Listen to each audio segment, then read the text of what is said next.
Welcome to doctor Maithili's music therapy channel. இன்றைய பதிவிலையும் mental hygiene and positive thinking என்ற தலைப்பில் சில செய்திகளை நம்ம பகிர்ந்துக்கலாம். மென்டல் ஹைஜீன் வரும்பொழுது எப்பொழுதும் பேலன்ஸ்டு எமோஷ்னலி என்ன கண்டென்ட்மெண்ட் இருக்கணும், emotionally well balanced, emotionally stable அப்படின்ற விஷயத்தில் நம்ம சிறப்பான அளவுக்கு எக்ஸ்ப்ரெஸ் பண்ணுறதுக்கு தெரியணும். அதாவது சின்ன விஷயங்களுக்கெல்லாம் டெல்லிங் லைஸ் அப்படின்னு வைங்களேன், லைஸ் ப்ளஃப் அப்படிலாம் இருந்தால் அதை சப்போர்ட் பண்ணுறதுக்காக வேண்டி we'll have to do many things. அதெல்லாம் நம்மளுக்கு நிறைய பேருக்கு தெரியும். அந்த வார்த்தையை இவ்வளோ சிரமப்பட்டு பேசவே வேண்டாம். ஏன்னா பொய் சொல்லிட்டோம்னு என்ன சொன்னால் அந்த பொய்யை சமாளிக்கிறதுக்காக வேண்டி மேலே மேலே நிறைய விதத்தில் பில்டப்லாம் பண்ண வேண்டி வரும். அதை காட்டிலும் நிஜத்தை பேசிட்டா we can face the reality. அந்த தைரியத்தை பிள்ளைங்களுக்கு நம்ம வளர்த்துக்கணும். பிள்ளைங்க வளர்த்துக்கலைன்னா கூட ஒரு 20 வயசு தாண்டின அடல்ட்ஹுட்டில் இருக்கிற நம்ம எல்லாருமே அந்த பழக்கத்தை வளர்த்துக்கணும். Speak the truth. அது சில பசங்களுக்கு சொல்லி கொடுக்குறேன், அது இப்படி ஆட்டுறது, நெகட்டிவில் ஆட்டுறது அந்த பசங்க. No not possible, why doctor you are telling, ஐயோ மாட்டின் விடுவேன் நான் அப்படின்னு சொல்கிறது. அப்படி இல்லை, you should speak the truth. அதாவது ஒரு ஹெல்த்தி மைண்ட் செட் இல்லைன்றத பிள்ளைங்களுக்கு எப்படியான புரிய வைக்கணும் இல்லையா? அதுக்கு என்ன காரணம்? அந்த வீட்டில் தாய் தகப்பனே சின்ன சின்ன விஷயங்களுக்கெல்லாம் போய் சொல்கிறாங்களோ என்னமோ நமக்கு தெரியாது. ஸோ அதனால் ஹெல்த்தி மைண்ட் செட் வளர்த்துக்கணும்னு சொன்னால் ஸ்பீக் த ட்ரூத். ஏன்னா ஒரு நிஜத்தை நம்ம ஃபேஸ் பண்ணி ஆகணும் அப்படின்றத பிள்ளைங்களுக்கு சொல்லி கொடுக்கணும். இல்லை எப்போவுமே நிஜம் பயந்துக்கிட்டு ஒதுங்கி நிற்காது. எப்போவான ஒரு தடவை என்ன பண்ணிடும், பூதாகாரமாக எதிர நம்ம முன்னாடி நிற்கும். அப்படின்னா அதுக்கு நம்ம தயாராக இருக்கணும் இல்லையா? அன்றைக்கி எதையான போய் சொல்லி மறுபடியும் என்ன பண்ணக்கூடாது, அந்த சுச்சுவேஷனை எப்படி ஹவு டு ஹேண்டில் இட் அப்படின்னு அதுக்கு பிளான் பண்ண வேண்டாம். சாதாரணமாக நம்ம ஸ்டார்டட் ஸ்பீக்கிங் ட்ரூத்தை அண்டு தன்னடவே நம்ம போய் ஒரு நீரோட போல் நிதானமாக நம்ம ரிவுலட் மாதிரி போயிட்டே இருக்கிறோம் அப்படின்னு சொன்னால் அது என்ன ஆகும்னா வழியில் எந்த சுச்சுவேஷன் வந்தாலும் நம்மளோட பேசுறதுக்கு அதை ஃபேஸ் பண்ணுறதுக்கு ரெண்டுத்துக்கும் நம்மளுக்கு ஒரு தைரியம் இருக்கும். இன்ஸ்டன்ட் நம்மளுக்கு பிரியமானது மட்டும்தான் எதிர வரணும், பிரியமான சுச்சுவேஷன் மட்டும்தான் நம்ம ஃபேஸ் பண்ணுவோம் அப்படின்னு சொன்னால் அது எப்பவும் வராது. அது வரலைன்னா emotionally we get our self disturbed. Whatever comes in our way of life you should grab it, you should enjoy it, you move on. அப்படி தான் இருக்கணும். இதனால் என்ன ஆகும், நம்மளை பற்றி அடுத்தவங்க என்ன நினைக்கிறாங்கன்றத யோசிக்கிறத காட்டிலும் அதுக்கெல்லாம் அவங்களோட திங்கிங்க்கு நம்ம கட்டுப்படுத்த முடியுமா? முடியாது. நம்மளோட எண்ண ஓட்டங்களை, நம்மளோட உணர்வு மேலாண்மையை நம்ம அதை சிறப்படுத்திக்கிட்டா நம்மளால் ரியாலிட்டியை ஃபேஸ் பண்ண முடியும். So it is related to the individual, not to the second person. We don't have any hold to control others thinking. அவங்க நம்மளை பற்றி எப்படி வேணால் நினச்சிக்கலாம். ஆனால் ஒரு நேரத்தில் அவங்க என்ன பண்ணுவாங்க, நம்மளை ரொம்ப புத்திசாலின்னு நினைப்பாங்க. அவங்களே கொஞ்சம் கழிச்சு இவங்களை சரியான இடியட்டு அப்படின்னு நினைப்பாங்கன்னு வைங்க. அதுக்கெல்லாம் நம்ம we don't have any hold. Let them think on their own.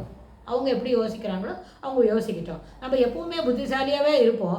அவங்களோட புரிஞ்சுக்கிற சக்தியினால் சில நேரத்தில் நம்மளை அவங்க தவறாக புரிஞ்சுப்பாங்க. ஆனால் இதெல்லாம் ஏன் இப்படி தவறான வருதுன்னு வைங்க, நம்மளோட சரி அப்படின்ற ஒரு வார்த்தை இருக்குல்ல, சரியானதை செய்ய வேண்டும் அப்படின்ற அந்த வார்த்தைக்கு, அந்த ஃப்ரேஸ்க்கு முக்கியத்துவம் கொடுக்காம சௌகரியமானதை செய்கிறோம். நம்மளால் அது என்ன சொல்லுவாங்க, என்னால் என்ன முடியுமோ அதான் செய்யணும். இல்லை, அந்த ட்ராமாவுக்கு, அந்த வேலைக்கு ரிஹர்சல் இல்லாமல் அந்த வேலையை சரியாக தான் செய்யணும். It should be accepted by everyone. ஏன்னா இது போல் வேலையை நூற்றுக்கணக்கான பேர் முன்னாடி செய்திருக்கிறாங்க. இன்னும் 500 பேருக்கு மேலே இதே போல் வேலையை செய்ய போகிறாங்க. அப்படின்னா நடுவில் நம்ம 2-3 பேர் மட்டும் இந்த வேலையை தவறாக செய்துட்டு அதுக்கு எப்படி ரெக்கக்னிஷன் கிடைக்கும், கரெக்ஷன் எப்படி கிடைக்கும்? Not possible. So the work which has been done already. இப்போ நம்மள ஒன்று புதுசாக செய்கிறோன்னு வைங்க, அதுக்கு யார்ட் ஸ்டிக்ஸ் நம்ம தான் வச்சுக்கணும். ஆனால் ஆல்ரெடி நம்மளுக்கு நிறைய பேர் என்ன பண்ணியிருக்காங்க, சில வேலையை நிறைய பேர் நல்லா செய்திருக்கிறாங்க, சூப்பராக இருந்திருக்குது, பெரிய பெரிய அக்கலோட்ஸ்லாம் அவங்களுக்கு கிடச்சிருக்கு. அப்படின்னா அதுபோல் விஷயத்தை நம்ம நடத்துகிறோம், நம்மளும் அதுபோல் செய்ய போகிறோம்னா we should follow that same track. அப்போ தானே இப்போ ஏற்கனவே போயிருக்கிற ராஸ்தா வழியாமல் நம்ம போனால் தானே அந்த ரோட்டில் நம்மளுக்கு ரொம்ப இடைஞ்சல் இல்லாமல் இருக்கும். நமக்காக ஒரு முறைவா என்ன பண்ணக்கூடாது இல்லையா? ஸோ அந்த அடிப்படையில் பார்க்கும்பொழுது நிச்சயமாக ஒரு விஷயத்தை செய்யும் பொழுது, ஒரு செய்தியை நம்ம வாசிக்கும் பொழுது, ஒரு செயல்பாடை நம்ம கடைபிடித்து ஒழுகும் பொழுது அதற்கு எப்படி செய்ய வேண்டுமோ அந்த முறைமை மாறாமல் செய்வது அத்தியாவசியம். முறைமை மாறாமல் செய்ய வேண்டியது அதுதான் நம்மளை சரியான வழிக்கு இட்டு செல்லும். ஸோ அந்த அடிப்படையில் இதெல்லாம் நம்ம செய்திருக்கிறோம். இதுக்கப்புறம் நம்மளை இப்படி நல்லா செய்ததுனால நம்மளுக்கு ப்ரைஸ் பண்ணுறாங்கன்னு வைங்க, அப்போ நம்மளோட உணர்வுகள் எப்படி இருக்கும்? Emotionally we are balanced, we are really happy internally. அந்த எக்ஸ்டர்னல் ஹாப்பி எப்படி வரும்? அப்புறம் அடுத்து செய்கிற வேலையெல்லாம் சிறப்பாக அமையும். இது ரொம்ப தெளிவான விஷயம். நம்ம தினப்படி டே டு டே ரொட்டீனில் நம்ம நிறைய நேரம் இதை அனுபவிச்சிருப்போமா இருக்கும். ஆனால் ஒரு பொய் சொல்லிட்டு அந்த பொய்யை நம்ம எப்படி காப்பாற்றுறதுன்னு மேலே செஞ்சிருந்தோமான அப்போ நம்மக்கிட்ட ஒரு குறுகுறுப்பு இருக்கும் இல்லையா? How to over come that? இது சாதாரண விஷயம். ஒரு ஹோம் ஃப்ரண்ட், ஒரு கிளாஸ் ரூம், ஒரு ரொட்டீன், ஆஃபீஸ் ஃப்ரண்ட் அப்படின்னா இங்கே நடத்துகிற வேலைக்கு ஒரு தவறுதலான ஒரு முனைப்போடு நம்ம மேலே போயிட்டுருக்க முடியாது. இப்போ ஒரு சமீபத்தில் பேசினேன் ஒரு நண்பர்களோட. அப்போ அவங்க சொன்னாங்க, டாக்டர் நீங்கள் இப்படி சொல்லித்தரங்க, எங்களுக்கு முன்னாடி இருக்கிற இம்மீடியட் சீனியர் எப்போவுமே அவர் இப்படி தான் பண்ணுறாரு. ஸோ அங்கே மென்டல் ஹைஜீன் அங்கே தான் தவறு, நமக்கு இல்லை. ஸோ அதை நம்ம எல்லாருமா சேர்ந்து இந்த வரிசை கிரமத்தில் வேலையை செய்தால் அது என்ன ஆகும்? தானாக சரியாக போயிடும். அவங்கள திருத்தணும் சார், அவங்க திருத்த மாட்டேன் அடமன்ஸ் இருப்பாங்கன்னா அதுக்காக ஒருத்தரோட தவறுக்கு நம்ம அத்தனை பேரும் துணை போகிறதா ஆயிரும்.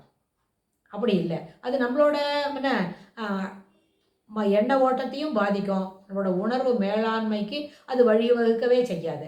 அப்போது அந்த ஒரு குரூப்பில் இருக்கிறவங்க 7-8 பேர் எப்படி இருப்பாங்க? ஒரு கிளம்சி பிஹேவியரோடு தான் இருப்பாங்க.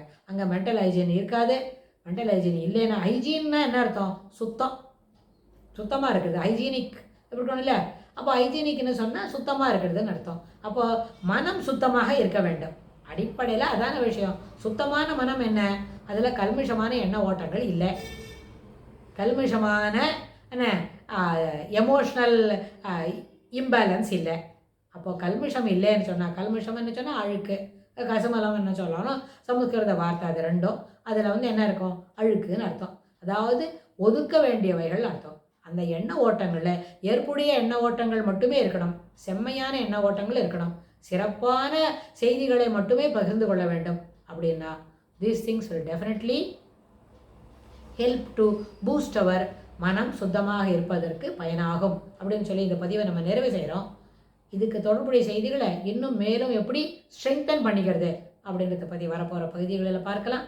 தேங்க்ஸ் ஃபார் வாட்சிங்.